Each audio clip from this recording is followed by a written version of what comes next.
Alright, we're going to quickly look through some Excel documents just to remind yourselves as to how you go about writing a formula. Alright, so look at number 27. It says list the component. Below that, it says type the above worksheet in Microsoft Excel. Pretend as if you have typed it. What would be the sum if you were to calculate or write the formula? What would be the formula be?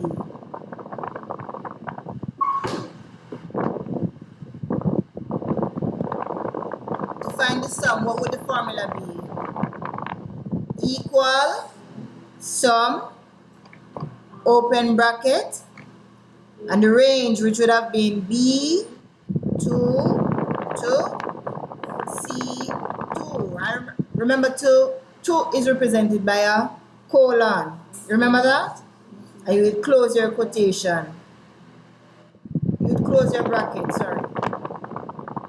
What if you were to type it manually? To write your formula manually? It would be equal B2 plus C2. And you would press enter to get your answer. Am I correct? The average. What would be the formula if you were to write the formula to find the average? It would be equal average, open bracket, B2 to, that's your colon, am I correct? C2, and you would close your bracket. If you were to write it manually, you would have equal, open bracket, B2 plus C2, close bracket, divide by 2. And it would be the slash for divide in Excel. Am I correct? Yes, the backslash. Good. What if it says, suppose you get a multiple choice question with the spreadsheet like that, and it says, what is in B2? What would your answer be? Yes. What is located in cell B2? 70. Trace it. Look in the column B and the row 2, and you will see what is in row 2. 70. Am I correct? What if it says, what is the cell address for 67? It means, what cell address is 67 located in? Trace it and tell me. C4. Very good. You notice it is in column C and row 4, so the cell address would be C4. So expect questions like these. Alright? Good. Let us now look at a past paper practical question.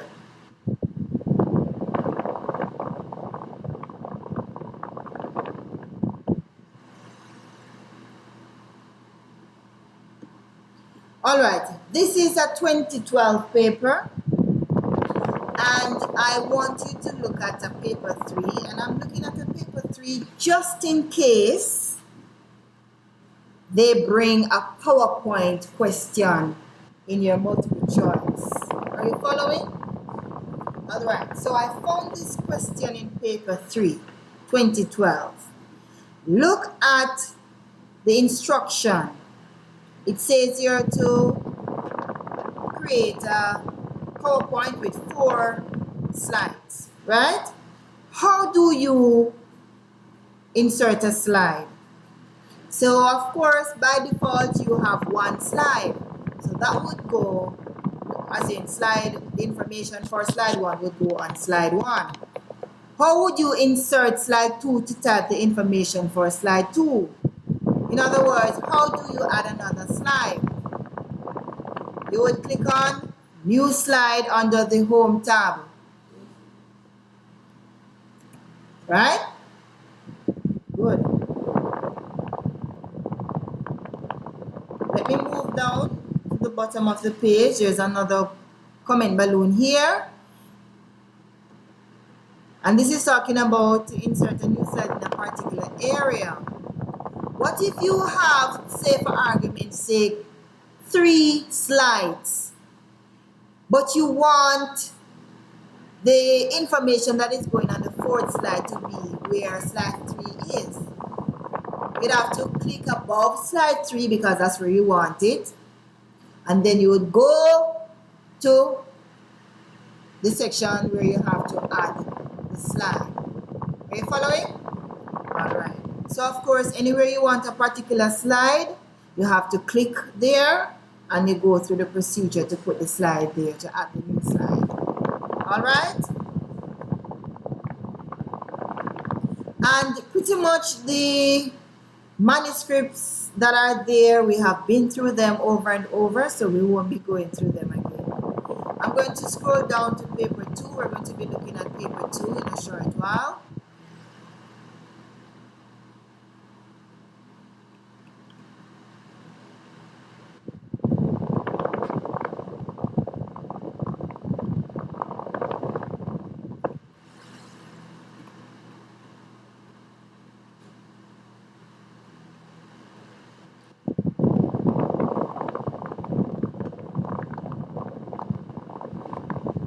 So there we are.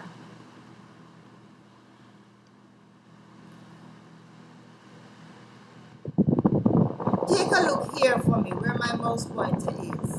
What manuscript sign is there? What does this mean? Transpose. So it requires will come in front of from them. So it would be read blah blah blah considerably. So considerable effort it requires from them. Am I correct? Alright, and it's the same thing here. Look at my mouse pointer. That's another transpose. So you'll have financial where decision is and decision where financial is. Are you following? Alright, this means delete. Once you see the square bracket, it means new paragraph.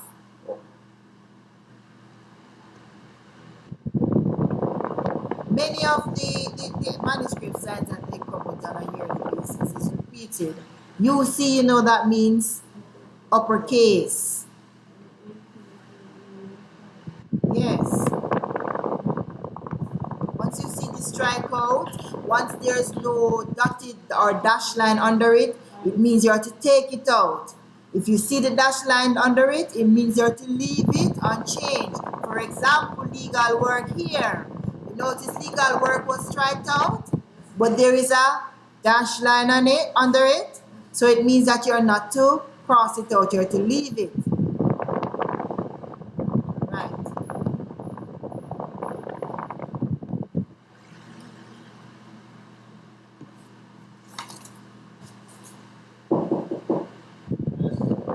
Pretty much that's it.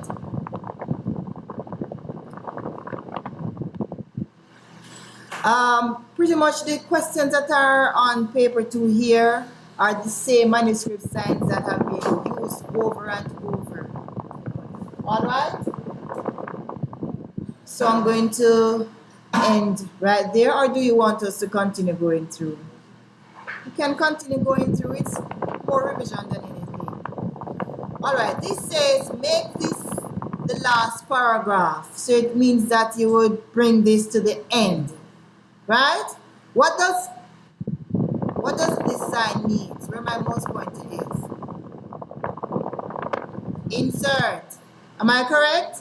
And what are you to insert? It is right over here. You are to insert further. Where? You are to insert further right here. Am I correct?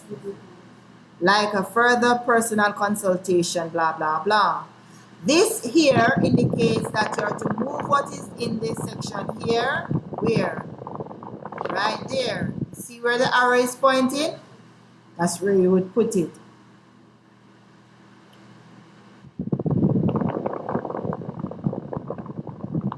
Any more?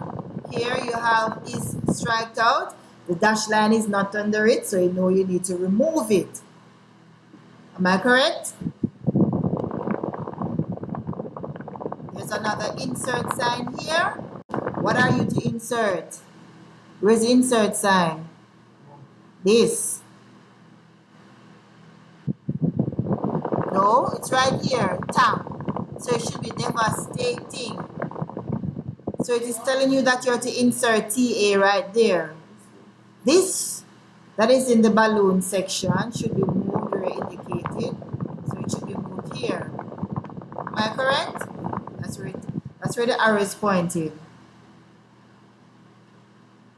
Are you seeing any more? Here, you know you need to spell out your abbreviations. What does YRS mean?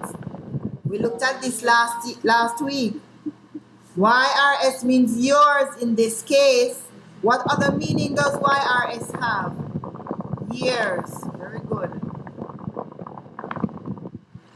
And you know, a comma should come after it. Right? After sincerely. Oh, the subject heading, they're telling you that the subject heading is buying a house, home, sorry, and it should be at the top, right? Caps, you know what it means. Everything should be in capital letter once it says caps.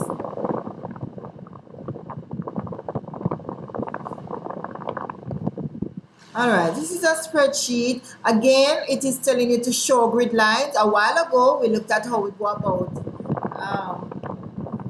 showing grid lines in a spreadsheet. And it says use formulas to enter commission figures and total. And not too long ago, we looked at how we create a formula to sum something. And the sum formula would be used to find totals. Am I correct? Alright.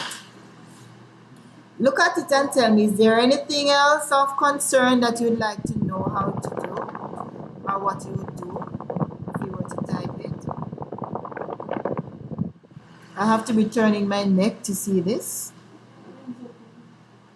Vertical direction.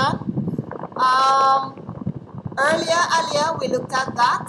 Horizontal means to type the heading normal. Am I correct? Oblique is when it is slant. And vertical is when it is upright. Who remembers the procedure to do that?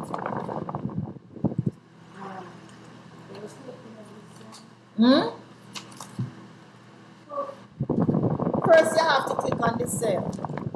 Am I correct? You have to click on the cell that you want to turn into a vertical direction. What's the next procedure? Select format. And then format cells, and then alignment. And from the orientation window, you would put it to 90 degrees. 90 degrees would put it in vertical. Am I correct? And if you wanted it in oblique, you would put it at 45 degrees. All right. What else there you'd like to know how to do? You know how to highlight something. Pretty much a lot of the things here we have looked at already. We just need to go to the other videos and, you know, revise them.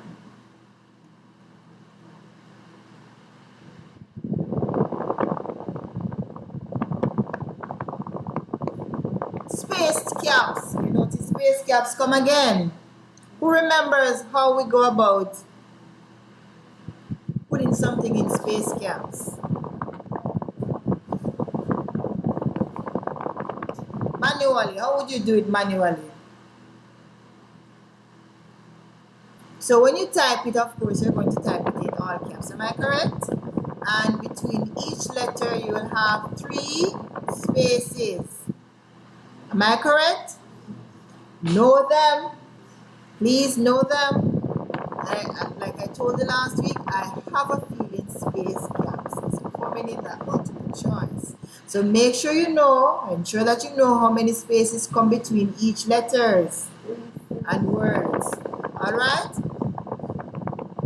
Initial caps, it means only the first letter of each word should be in capital letter. And everybody know how to bold, so I don't need to go through that again. Is there anything else you'd like to look at?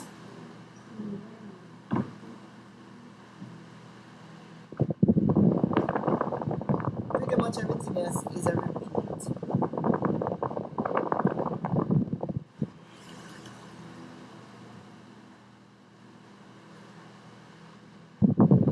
Alright, and this now, the word before is underlined and in circle it is telling you that you are to bold it. Remember this? Remember what this means? Comes will go there, and what should you insert?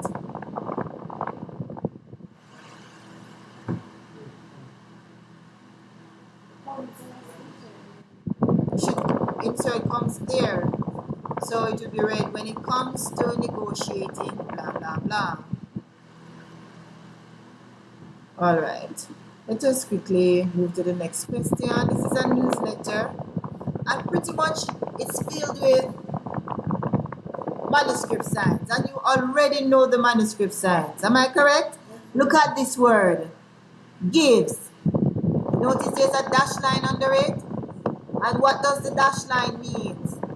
Leave it unchanged. It means stead. Alright. Again, the square bracket appears, and the square bracket means new paragraph.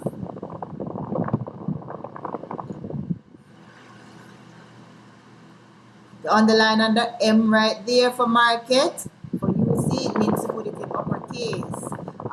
US. Who remembers what US means? U/S. Underscore, which in manuscript it means to underline. Remember that? Again, there is a transpose manuscript sign there. Pretty much there's a repeat. Every year it's the same manuscript sign that they use. Alright. So I will go no further with this. So that's it for 2012.